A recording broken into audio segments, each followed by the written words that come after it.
Good morning, everyone.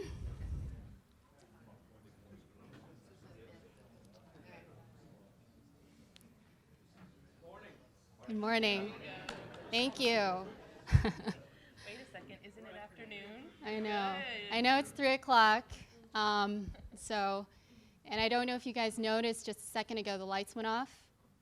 All right. For those of you that were in the moment, you might have noticed a little change in your biochemistry, maybe a little stress or anxiety level. Maybe we didn't leave the lights off for long enough, or maybe you wanted to take a nap.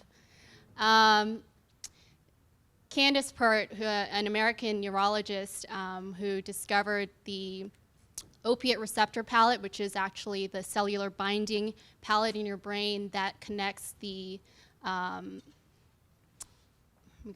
your endorphins in your brain, actually once said that everything that you are doing and thinking impacts and changes your biochemistry. So that's a little bit about what we're going to share with you today. My name is Melina Louie. I'm with LPA. I'm an architect with LPA. And I have with me here today Kate Mra, our design director, as well as Tammy Miller at the end, both interior designers. The three of us represent our education studio. Although the three of us have also dabbled in different project types, that's really where our expertise lies, is in the creation and planning of education facilities and spaces. So what we're going to do today is share with you a quick introduction about the Well Building Standard, which takes a holistic look at how our facilities and environment can impact our body and human systems, the comfort and mind component, the anxiety and stress levels that we kind of touched on at the beginning. And we'll then kind of go into the fitness and nourishment component. For those of you that have gone to some of the other seminars and workshops throughout this conference, you've heard a lot about the importance of physical activity and the right foods in our education environments. But beyond that, what we're going to talk about is how these spaces can begin to impact our mind and body. And that's where we'll spend a little bit more time. And also ultimately sharing with you what we've seen in terms of wellness and what wellness really means in terms of mind and body in our higher education facilities, and looking at how we can take some of those ideas and begin to potentially implement them or incorporate them into our K-12 environments. So by a quick show of hands, in this conference, and for those of you that have been here for a while, I'd like to ask you guys some quick questions. So how many have actively de-stressed this week? Meaning, okay, I see some maybes. Okay, so a good amount. And did you sleep 7 to 8 hours last night? Oh, a couple.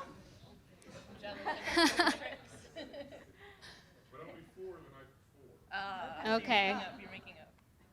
And have you spent some time outdoors today? Today, let's say. I know it's raining, but even that makes a difference. And I will do a quick test. Please stand up if you've opted for the stairs instead of the elevator today. Nice. Job, guys.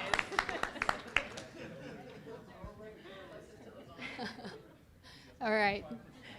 Thank you. So we won't make you move around too much, we promise. But really what we're talking about today is just the wellness revolution or evolution. As we are constantly connected 24/7, we are thinking more often, what does this have an impact on and how does this impact our lives? And really what we're talking about today is going to touch on all of the well building standard, but also just about awareness and how we can be more conscious as we're designing spaces for K through 16. So with that, we'd like to share just kind of some big picture images that you've seen before probably, but sitting is the new smoking. Adults spend 6 to 10 hours sitting a day, and that's before you go to work, or that's before you actually leave work and then sit at home at dinner or watch TV. So that's just at the office time. So you can imagine the impact that this has on our bodies. Additionally, in higher ed campuses, the constraints that we're dealing with from a wellness perspective really are related to stress, sleep difficulties, and overwhelmed by all the students and impacts that we've had from a higher education perspective. And then at the K-12 arena, it really is thinking more about nutrition, child obesity, but also even starvation. There's students who the only time they're eating is while they're at school. So kind of how do we look at both sides of that perspective when it comes to nutrition for students, and then inclusion of fitness and everything from that perspective. So today what we want to talk about is really looking at how the well building standard is going to change or could possibly change educational facilities for the future. So I'm going to hand it over to Tammy Miller to take on this part. Thanks, Kate. So, by show of hands, how many people are architects or designers in the room? Okay. So I'm sure most everyone is familiar with LEED, obviously, and we have a CHIPS representative here today. And I think some people are probably familiar with the Living Building Challenge as well. One of the things that we're finding in San Diego that has been increasing in popularity is this concept of the well building standard. And the well building standards was developed by a company called Delos. And it's really concentrating on the physical body and the occupants of the building, as opposed to LEED that concentrates on the building's effect on its environment. So really, we're hoping and seeing these two certification programs working hand in hand to really create a better environment for the world and the occupants of the world. And so Delos worked with the Mayo Clinic for about 6 to 7 years to actually develop all of these well building standard points, again, very similar to LEED. And each point is connected to one of your body's systems. And so that's how you know it's really concentrating, again, on the person as opposed to the environment. It's a different scale. And those 7 building systems that affect your body systems are air, water, nourishment, light, fitness, comfort, and mind. And actually, just in June, we got an update when we were doing a little bit of last-minute research. The International Well Building System has now partnered with the American Society of Interior Designers. So we're seeing this is gaining some ground. And so the well building standard is actually concentrating right now mostly on office buildings, and it's looking into new and existing buildings, new and existing interiors, and core and shell. But what's exciting is they've come out with some pilot programs that includes educational facilities. So that's really what we're gonna concentrate on today.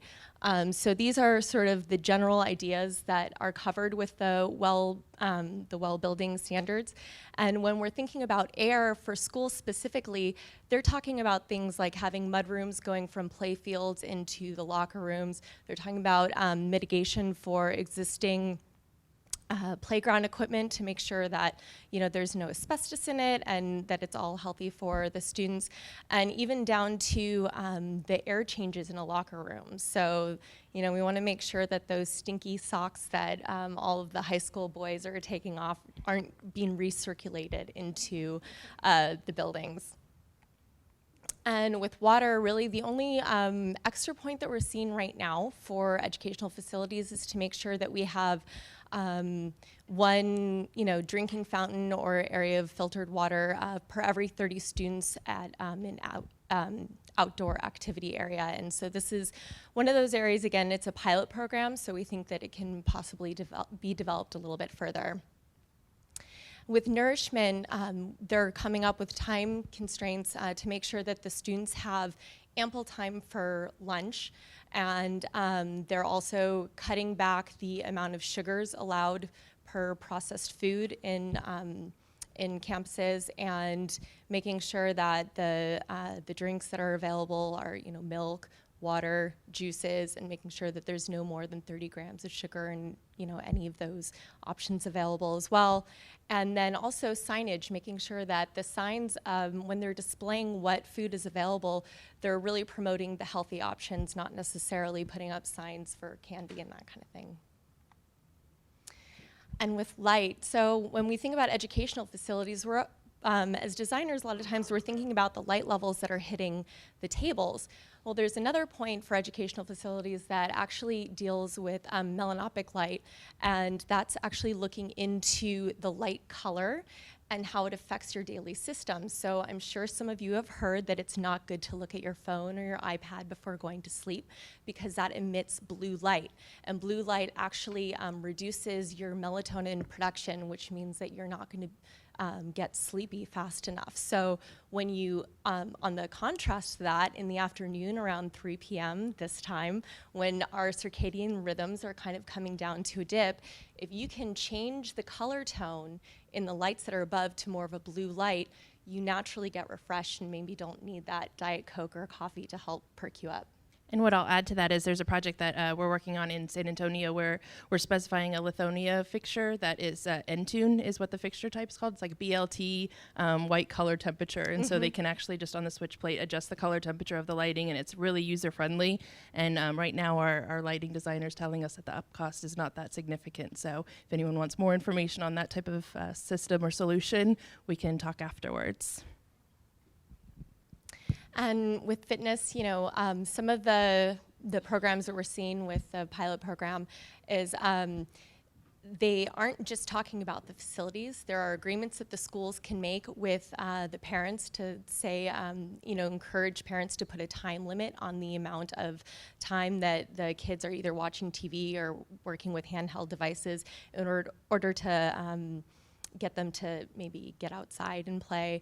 And also they are, you know, not allowing schools to have removal of recess as a disciplinary action.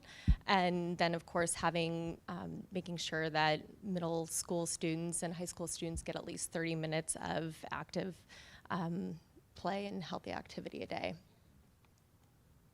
And comfort, this is another one of the things that I would like to see while building, maybe broaden their horizons as it affects educational facilities. Right now, aside from pads for teachers to stand on to make sure that their feet are rested while they're teaching, the only extra comfort points that we're seeing have to do with the NRC ratings of ceilings and SDC ratings of the walls separating the classrooms from each other, from the street, from the play yards. So we think that there's, you know, little room for growth. And so again, it's a pilot program. So if anyone has any wonderful ideas of how, you know, comfort could affect our schools, I'm sure that they're looking for them.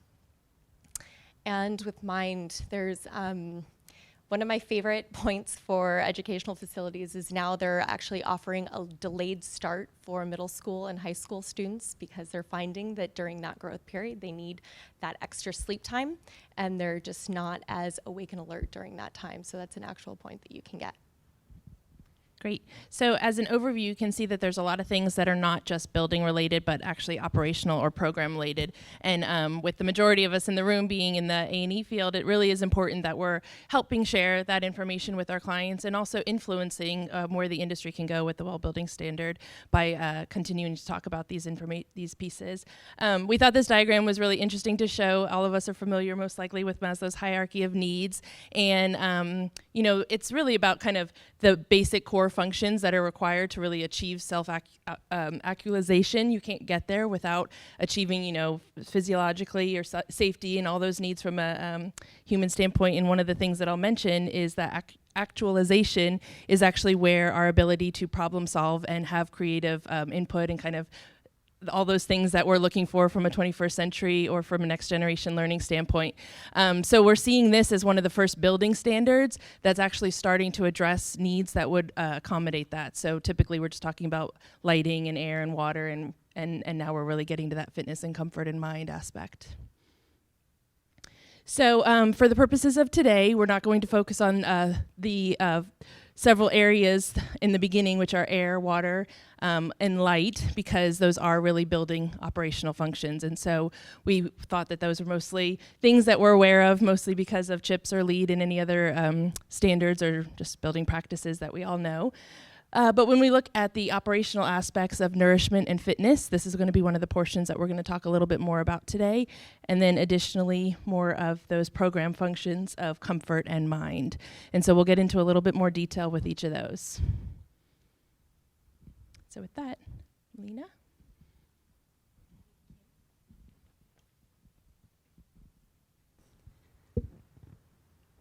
So a little bit more about fitness and nutrition. So a lot of the active design concepts that we've seen as of late have inspired some very beautiful and intrinsically opportunistic design elements in our architecture and landscape. So whether that's shared garden spaces or taking advantage of the markings in your pavement to encourage active lifestyles or active educational practices, we've seen more of that, and that's really been more of the focus in terms of wellness, or the term wellness. And so I'll spend some time sharing with you what some of those focus elements are. Also wanted to point out the Active Design Toolkit for Schools, for those of you that are not familiar with it, is a great tool or reference guide for designers as well as educational institutions. It's a guideline book that was put together by the City of New York, and it was a collaborative partnership with their respective mental health, nutrition, transportation, and educational departments. And a really great tool. I encourage you to take a look at that. Also pulled some of our ideas from there for today. So I'll bring a local example from San Diego for us. I'm from San Diego, and share that with you. In San Diego County, back in 2010, they implemented a vision or a health strategy called Live Well San Diego. It was a regional strategy that was really focused on three main areas: building healthy, and then living safely, as well as thriving. And by thriving, I mean community connectivity, social interactions, and ultimately economic and community growth. So those three elements were the core, and over time they've developed partners, whether that be businesses, retail elements, city departments that have the option to partner with them by collaborating on some of these initiatives and serve as a platform to share some of those best practices. One of the first school districts that joined was Chula Vista Elementary School. And just as an example, because a lot of the times we talk about these ideas, but we don't necessarily talk about how we can actually measure whether or not these ideas can be effective for our health. So what Chula Vista Elementary School District did is, in 2010, they took the body mass index measurements of 24,000 of their students. They're pre-K through 6. And in 2012, they took another test. In between that, they made changes to their wellness program, which incorporated ideas such as eliminating chocolate milk from their nutritional diets or the lunch meals, or reducing the cupcake days that were being served, so that cupcakes were only reserved for the special occasions or birthdays. And what they found was that by 2012, the number of students that were in that normal category of BMI index, or body mass index, increased by 3.2%. And then on the other flip side of that, the percentage of students that were in the obese or active category reduced by 3.2%. So there are ways that you can look to implement that. But when we talk about, so here's just a quick example then of providing that access to healthy food, not just in the lunch programs, but also the educational component. You've seen some of those in some of your school designs, and you've heard some of those ideas today, whether that's access to shared garden to learn about what you're eating, and then the culinary component. The top picture is actually one of our school projects that's in a downtown city on the 6th and 7th floor of a library building, and it's a shared kitchen and learning area that's incorporated. So there are opportunities to do that with the kids. So, and what's interesting about that kitchen image, the students, there's 16 stations for them to plan their own nutrition plan, and they have a garden that's in the community. So it's a community use garden, but then the students have access to it. So it's a nice tie to San Diego, which is also another project here. But what is important that we're seeing more of, and I'm sure most of us are, kind of just even through imagery and sort of planning and making collaborative spaces and dual use of circulation areas, but just creative application of circulation through the use of stairs. And more so about not just presentation and the doubling of that aspect, but how stairs are located within the building. How do they attract and encourage users to utilize those spaces versus kind of walking through to the elevator or anything like that, like we have seen with escalators in this space as well. And one more thing, this school actually, they were trying to figure out, this is on the 6th and 7th floor of a downtown public library, so they're trying to figure out how to get the school population up to the 6th and 7th floor on 2 elevators every single day and down. And so it turned out they just said, that's it, they take the stairs and elevators become a special privilege. Yep. And those kids always, I mean, their whole fitness program was designed around being in an urban environment. So they walk, you know, you see them through town, walking the blocks and things like that. But next slide. So if we take that same perspective and we think about how we can kind of encourage movement or encourage behavior through the placement and application of different design elements. So for instance, having those stairs located in the center of the space that encourage you to kind of utilize them, regardless of what the building type is. How does furniture also encourage that same kind of movement throughout different spaces? We were talking about just, you know, the aspect of either walking or hiking and knowing that kind of at that viewpoint, there's always that bench that's there. And so it encourages you to stop and take a moment and sort of reflect.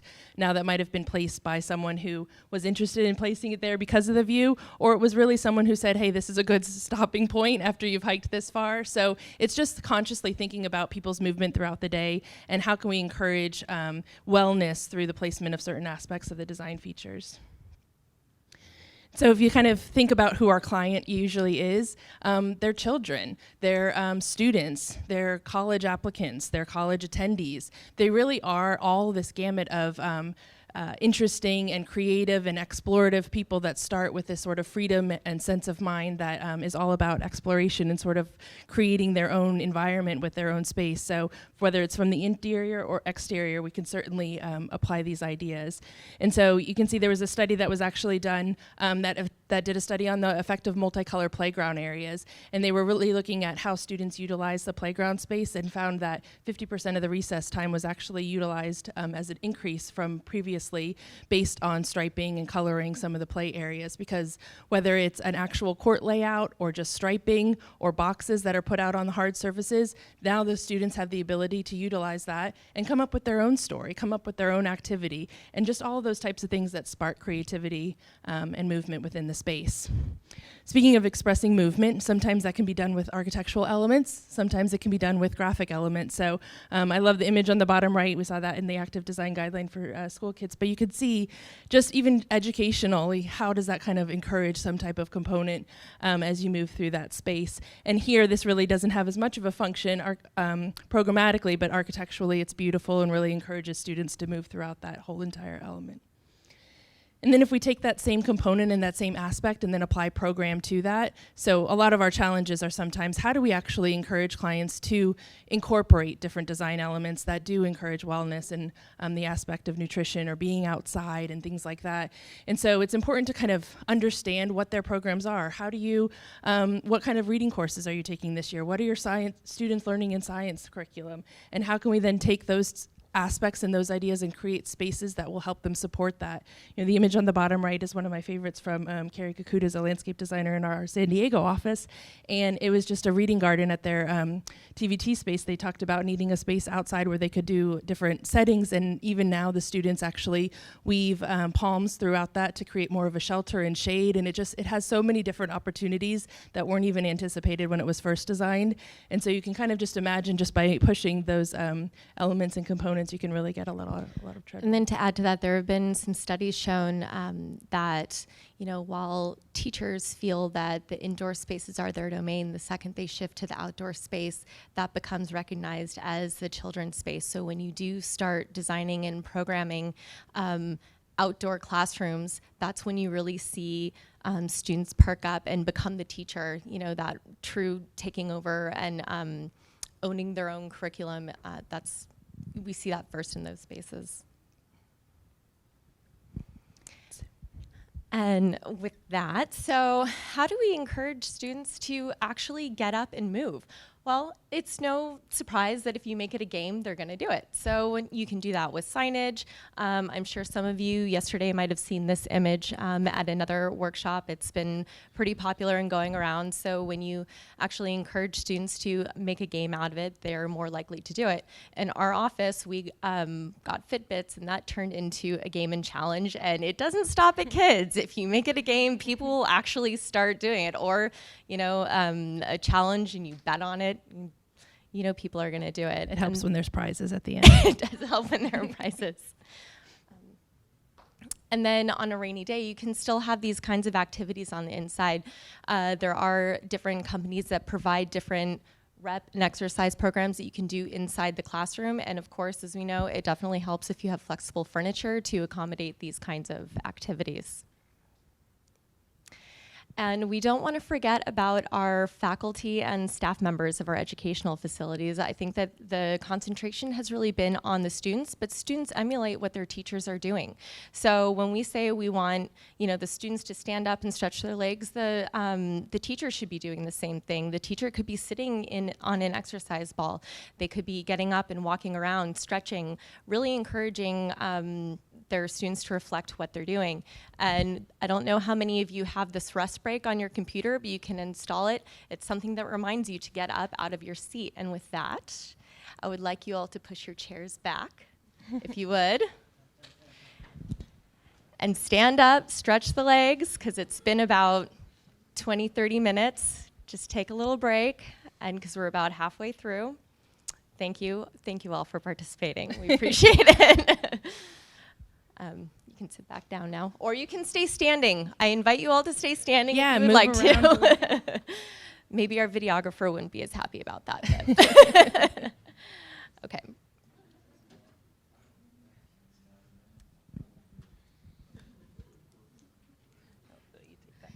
So now that we've given you a slight workout, you know, usually we'd also probably be walking around the room today, but because of Nick, we are staying put. So, you know, the part we really wanted to focus on today is that comfort and mind component of the well-building standard, and how we can take a more holistic look at designing our spaces. First and foremost, you know, you've heard that nature, sometimes some people say nature is our third teacher. You've heard that term before, for those of you that are familiar with the book. But nature is also our first classroom, and Tammy touched on that a little bit as far as how that inspires students or even ourselves, and how that tends to activate those different parts of our brain. But there's also a study that was done where I think we've seen an increase in students' attention spans and learning abilities and their test-taking skills when they either have visibility to nature or are surrounded by nature, and that's something we're very familiar with. So, Kate, I will pass it on to you. Kate and Tammy. It's me. So not everyone has the opportunity to design a school that is very connected with the natural environment. So here we introduce biophilic design. So imagine walking down a hallway. The temperature is comfortable, the light level's pleasant to the eyes, the walls are white, everything's very clean. There's nothing that really stands out as being uncomfortable, but is this a space that you would like to be in? Now imagine walking through a forest. Might be a little bit warm outside, but there's a breeze going by. Some areas might be a little dark, but you see the sun dappling through the trees, and you see some pretty shadows that are happening on the ground. You see, you know, a bright light kind of around the corner, and you turn the bend, and there's this beautiful vista where you can see out over a gorgeous view of the mountains. So some of those temperatures, if it's a little bit warm, you can feel comfortable with because you feel the breeze. So this is the idea of biophilic design, that we don't naturally want to be in sterile, perfect environments. We like lighting change as opposed to uniform lighting. We like being able to turn the corner and look at something unexpected. We also might like natural materials like wood. So these are concepts that are described in a little bit more detail in the 14 patterns of biophilic design. This is really a presentation all in of itself, so I just wanted to give a brief introduction, but incorporating some of these ideas, natural, more organic types of patterns in schools, emulating the outdoors. That's actually a student lounge area where it was based off of kind of a picnic type setting where students can stand above and look down and see, you know, artificial turf on the inside. And this is a school that is right along a major freeway, and you really get a very different experience once you go inside the building. And they have now done some more studies about biophilic design and its effect on stress reduction, cognitive performance, and emotional mood and emotion, mood, and preference. And actually, variation in airflow and temperature does increase your ability to pay attention. So that's important when we think about designing schools where you can open up the windows. When you get that breeze in, it alerts the students, so they're paying more attention. Water helps reduce stress. How many people like watching waterfalls? I mean, it's kind of a no-brainer when you think about it. And along with that, okay. So, we're also looking at how to design our spaces to help reduce stress. And students from kindergarten up through, adult learners, everyone's experiencing stress at some level. So, we like to incorporate this idea of restorative spaces within the building. And so we're showing some different ideas. I love this one. This is the reading net, where you can actually hang out on a net and read. And then little pockets where students can actually get away during the breaks if they do need that time to sort of decompress or be by themselves. But what's interesting is with this project, they actually found you need to be a little bit careful how you design that space, because this was out in a public area and it turned into an area where cliques started forming. So the popular kids sort of took over that area and it became a territorial space. So when you are designing these restorative spaces, you need to think about scale and how many students are in them at one time, because it could end up having an effect that you didn't expect. And with that, we can take a sensory break. So you don't always have to design a space. Sometimes it's actually just working with the school's program. If a teacher realizes that the students are being agitated, this is one of those innovation points that you can go for with the wellness program.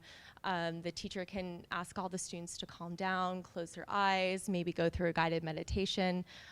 So there's a lot of things that you can do that aren't just architecture or design related. So with this image here, how many of you also feel the same calmness that we do when we look at just sort of a calm image? There's a lot of discussion, both from sort of an administrator's perspective and from a teacher's perspective, that varies on this topic of sensory overload and how much classrooms are decorated, for lack of a better term. There's a lot of studies that will say that the students really are distracted by this type of information or this quantity of knowledge on the board. And a lot of times what you'll see is that it helps when it's student curated and student owned and student designed, and so that it's more active projects and that it rotates over time and it really relates to what they're learning, and not necessarily the classroom that's kind of decorated in August and then stays that way through the rest of the year. One of the things that I could see getting an innovation credit is, if anyone's familiar with the Design 39 School by Baker Nowicki in Southern California, they actually have a setting where the students put back the furniture at the end of the class day. So they design this classroom that it's really a neutral studio, and they rotate classes. Teachers don't own their spaces. And so it's really interesting. It has to have that principal who's on board with that type of operational leadership, and then the teachers who are following through, and the students are really the ones who own that. And so at the end of every class period, they set the classroom back up how it started, and usually it's by nesting the tables around the perimeter of the room so that every class that comes in has the choice and the decision to set up that environment how they feel most comfortable and how they feel like they're most inspired. But from this image to, keep going. This image, you can see that there's a little bit of a difference in that sensory overload and what it might mean to have a beautiful space. So with user comfort and user control, that's something that we're kind of talking about related to the comfort in mind. And one aspect is really just furniture and the comfort of, if it fits, it works. So students really need to be in a range of furniture that's ergonomically satisfying for their control. Also, having that choice encourages a movement, as we talked about earlier. So being able to move from a rocking chair to a stationary location to something low on the ground to something high on top. Different types of furniture should meet the needs of their user, but then they can also really supplement different types of added behaviors and aspects of the classroom. We've read some studies that talk about how furniture that's low to the ground encourages collaboration because everyone feels like they're on this really same playing field in creativity, like you're playing in a sandbox. And then we've also read studies that talk about furniture that's up high, standing height desks or tables, that faculty finds that they have the most respect and kind of one-on-one peer relationship with students because they're at eye level with each other, and it's not about an instructor kind of informing what a student should do, but that they're really partners in that learning together. And so a lot of these, we go back to kind of learning styles and kinesthetic and motions and things. So as designers, we just want to think, what are those types of movements that we can encourage, and how can space really create a different type of use of the space? And so even whether it's students who are doing their impromptu plays or having a fitness exercise, there's different features that we can incorporate that really help with the comfort in mind, whether it was flooring finishes, having a bouncy floor or something like that, that really encourages that movement. But just all of those types of fitness things, as you can see, it really activates your ability and your inspiration of learning. And one of the most important things that I think is overlooked oftentimes in K through 12, but not as much in higher education, is just the need for social connectivity. And so really putting an emphasis on social spaces, being socially connected is our brain's lifelong passion. So we want to be connected to other human beings. You know, we need the ability to kind of have that reflection space, but ideas, innovation, decisions, things like that happen when you have those accidental collisions and when you have those spaces for a lot of social action between people. And if you read I think it's a World Forum report, Jobs of the Future, there's a difference between the 2020 list and the 2015 list. And in the 2015 list, social connectivity and things like judgment making have all increased in their ranking, where some others have fallen off the list. So it's interesting to see how this is becoming more prominent, and something that people who are employing students out of college are really looking for as skill sets for their students. So how can higher education wellness centers start to translate to kindergarten through 12 schools? And we've, move over to the side. So we've actually worked on a couple of wellness centers for university campuses, and that might be a new rec center that now has a wellness component, or what some campuses are calling wellness pavilions. And we've actually been working with the students and the faculty to actually find out what stresses them out. Can you go one more slide? And so, these are answers from the students. Sitting all day is actually looked as a stressor to students, and traffic and parking. And with different kinds of learning that's going on in universities right now, there are students that have children that are married. They're worried about what to make for dinner at night. And so, we asked what kind of activities will help relieve stress. Do you like to help relieve stress? It's not surprising. Getting a massage is one of them. But exercising on the flip side, some people relieve stress by actively getting out energy, or they want to be in more of a spa-like environment where they can get a massage and or acupuncture or things of that nature. And so, we looked at also how can the building and the programs start to support these different activities? And really overall, there's a ton of different options, but what the underlying factor is choice.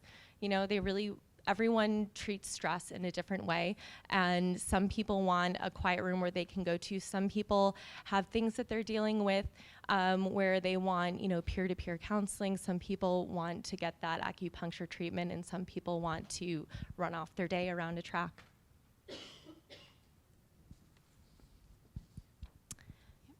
So we'd actually like to take this moment for this next section to share with you some of the things that we've seen in those wellness pavilions or wellness centers in higher education environments, and make this more of a discussion point. And to talk about, again, what we said earlier is how do we begin to incorporate some of these ideas into that K-12 or pre-K to 12 environment. So what we've been seeing a lot of, we asked you earlier, how many hours of sleep have you had, or have you had that recommended 7 to 8? Most people said no. 70% of college students receive less than 8.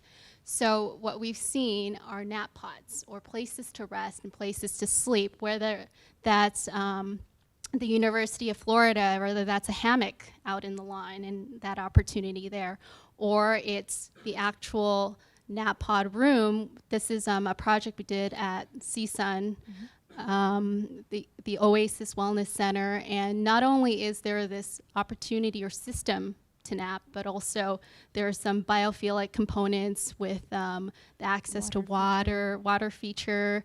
The wallpaper has some natural elements to it and visual elements so that you can actually just even lay in there and look at the light movements too. If you don't want to sleep, it's just a restful place. So my question to you is, have you seen something like this, or have any ideas for how this can be incorporated into K-12? And we're open to ideas. Yeah. Beyond nap time in kindergarten. Right. 'Cause I feel like Beyond there's nap a time. jump that goes from kindergarten, you get a mat, and then you don't get to nap anymore. Right. Has anyone seen Anything? No. Okay. Because we actually do hear that, there are students that are in high school, and we'll get to you in just 1 second, that they're babysitting their little brothers and sisters. Kids are falling asleep at their desks. How do we actually recognize that and honor how to maybe support them throughout their day? I can totally see this stuff translating into high school level. I think the challenge, though, lies with the schools themselves. Mm-hmm. And the reality of all the stuff that they're required to pack in a given day. Mm-hmm. So without extending the school day, without alleviating pressures through whether it's standardized testing or some other pressure, there's literally no time for them to necessarily take advantage of that. So Yeah. it has, to me, it has a relevant application in those environments, but they don't have the flexibility of schedule that higher education does. That is very true. We actually have had some ideas floating around where some campuses limit where you can bring food, and so they can only either eat outside or in the cafeteria. But some of them, if a school does have a loungy space for students, it's no food allowed. Well, when they do get breaks, it is lunchtime. So maybe opening up an area that has some sort of comfortable chair where maybe they're not taking a full nap. Maybe it's just sitting down, resting their eyes for a moment, and either before or after lunch. It could be something like that. And again, it's totally limited to programmatic Well, I think issues. it's also the other social perceptions over Mm-hmm. in the K-12 environment that communities, I would suspect, probably wouldn't react too kindly to the fact that there's nap pods in the high school. So Right. there's an educational component to why that may or may not be important in that particular environment. I could even imagine, I'm not a parent of a college student, but I could imagine a parent just being like, really, that's what we're paying for, is for you to take a nap during classes or after class or between classes. But, these are really interesting. The way that Tammy had explained that they worked to me earlier is that students can check them out for 20 minutes at a time. So you can't be in there for hours or anything like that. So it reminds me a little bit of it, could there be something like the Brody chair that Steelcase makes in a library? How are there just spaces where it's just one that could just be something that, encourages a little bit of restfulness to kind of overcome some of those challenges where it's really just like a nap room holistically. So Actually, we forgot, what we should also point out is that these centers, they're funded by a student referendum. So, CSUN, the students raise some money in order to fund a facility like this. And, it's different from the public funding and the bond money that we're talking about in some public districts. But there's that component of it too. So what else have we seen? Counseling and treatment centers being another component that we've seen where we start to address more readily massage therapy, acupuncture, and again, student referendum that we have to also be careful. I think Tammy mentioned for this particular project. This was the same project that had the nap pods, and everyone agreed that they wanted the feel of the space to be very spa-like, but we were not allowed to use the term spa because they said there's no way we're going to be able to push this through if people get the impression that we're designing a spa. Right. And actually, counseling being available to students is one on the educational pilot program. So it might not necessarily be about providing acupuncture or massage to a 5th grader, but it is about providing not just access to counseling, but what kind of space does that look like where it doesn't become a stigma for you to walk into the door to seek that counseling. It's maybe providing a door around the corner that isn't off of a main hallway where everyone sees that you're going in to talk to the counselor for some reason, so they feel comfortable not only entering the room, but once they get in the room, it is it doesn't feel like a doctor's office, because we actually do see that some of the counseling rooms are in the health suite. And so, how can we maybe treat those spaces a little bit differently to make it feel like I'm just having conversation with someone that can help me through something? So how might we apply that to kind of the K through 12 environment? One of the things that we were talking about was just the idea of, we have a lot of team rooms that you're starting to see come up, whether they're off common spaces or library spaces or circulation areas, where there's probably a round table in there. Maybe the surface is rideable, the chairs are movable. It's telling you how to use that space. So could there be similar areas, and maybe they're not fully enclosed, maybe they're just niches off the hallways that have the same kind of component, but it has a different type of furniture that is just for relaxing, or the lighting changes and the lighting's a little bit different, just to encourage that same kind of Actually, comfort. we should go to the next slide for so some of the programs that are being developed also on campuses are peer mentoring. So sometimes if you're seeking advice about something, you don't always want to go to an adult, or that's what they're developing on some college campuses. So there are wellness advocates that are on campus, so that you can actually just go talk to a friend or a peer about some of these things. And I think this is maybe not exactly the same look as the team room that you're talking about, but it is, one expression is what that could be. And the gentleman in the white shirt earlier mentioned that there's an education component to some of these ideas that we're talking about, and in implementing them properly in a curriculum. There was the National College Association did an assessment, and they do an annual assessment, and one of the questions they ask is whether or not the college or institution that you're a part of has provided you education or material on how to de-stress your peers, or help your peers de-stress. More than 50% of the students or surveyors, of which there were over 100,000, said no. So part of that is, how do we change that curriculum to say this is something that is important and would be valuable to the students and at your institution?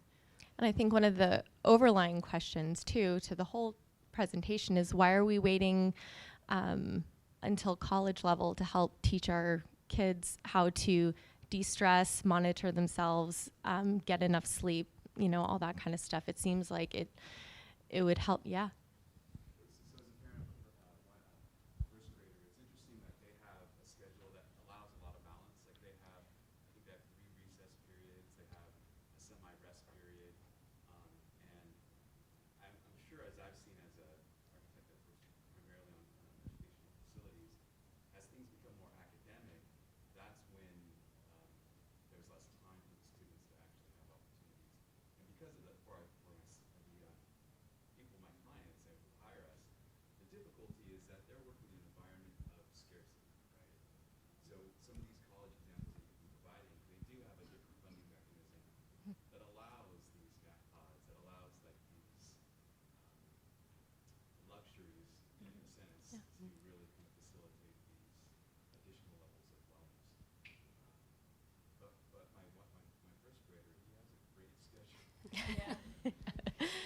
Yeah.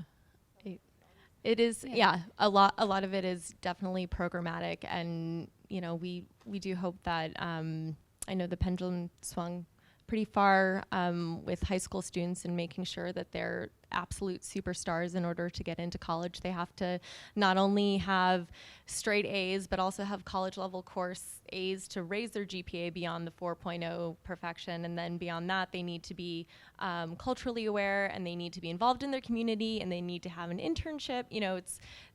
But what they don't need to have is a sense of balance. So that's what, trying to incorporate some of that.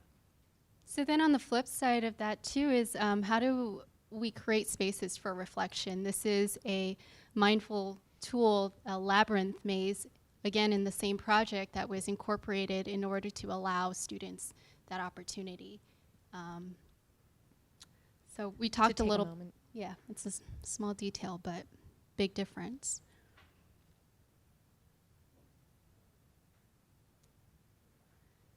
And then again, earlier we talked about social connectivity and the importance of that, and seeing that again in a lot of higher ed spaces that are not just for social connectivity, but also for that nourishment element of the, peer-to-peer conversations and eating and enjoying. So again, another potential programmatic thing and also an educational component to talking to teachers and staff in the K-12 environment as to what the benefits are of this, but another idea to incorporate. And then this was really just an excuse to put cute puppies on the screen. But It was. no, in all seriousness, we do and have seen therapy dogs be pulled into this part of that wellness curriculum or wellness therapy.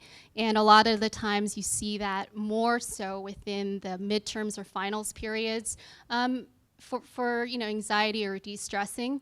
But also we've seen that in some K-12 entities where it actually is a third-party program that's brought in for the kids, and it helps certain kids as well with special needs, and it's been a big benefit. So Uber also did offer this at one point. yes.